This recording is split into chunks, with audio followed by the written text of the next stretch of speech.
आप सबने उर्वशी रौतेला की रिसेंट कंट्रोवर्सी सुनी होगी, जहां पे उन्होंने कहा कि उनके नाम का एक मंदिर है और इसके अगेंस्ट, उनके इस स्टेटमेंट के against all over India FIR launch की गई बाय सर्टेन ऑर्गेनाइजेशन, बिकॉज उनका कहना था कि वो मंदिर माता उर्वशी के नाम से है और उर्वशी रौतेला ने उसे अपने नाम से बनाया गया मंदिर बताया है और इस स्टेटमेंट से रिलीजियस सेंटिमेंट्स हर्ट हुए।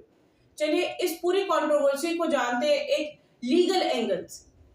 अब क्वेश्चन ये राइज होता है कि क्या उर्वशी रौतेला की एक स्टेटमेंट के अगेंस्ट मल्टीपल एफआईआर लॉन्च की जा सकती है या नहीं।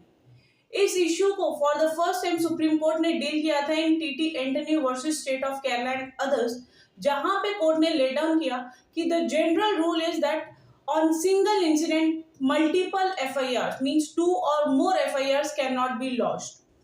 And if after the lodging of first FIR, any other person comes with the same information, then that information will be covered as statement under section 162 of CRPC and now section 181 of भारतीय नागरिक सुरक्षा संहिता।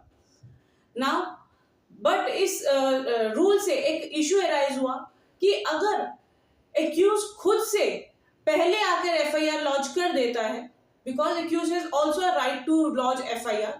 In that case, victim cannot give her version of the incident, which will prevent him from exercising a core right.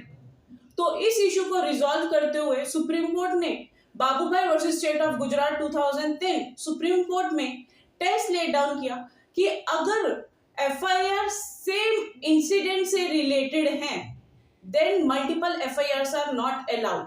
But if it is related to two different incidents or it gives two different versions of the same incident, only then multiple FIRs are allowed. This test was upheld by the Supreme Court in the case of Amish Devgan versus Union of India 2021 Supreme Court. I hope this video helps, and if there is any doubt, please comment.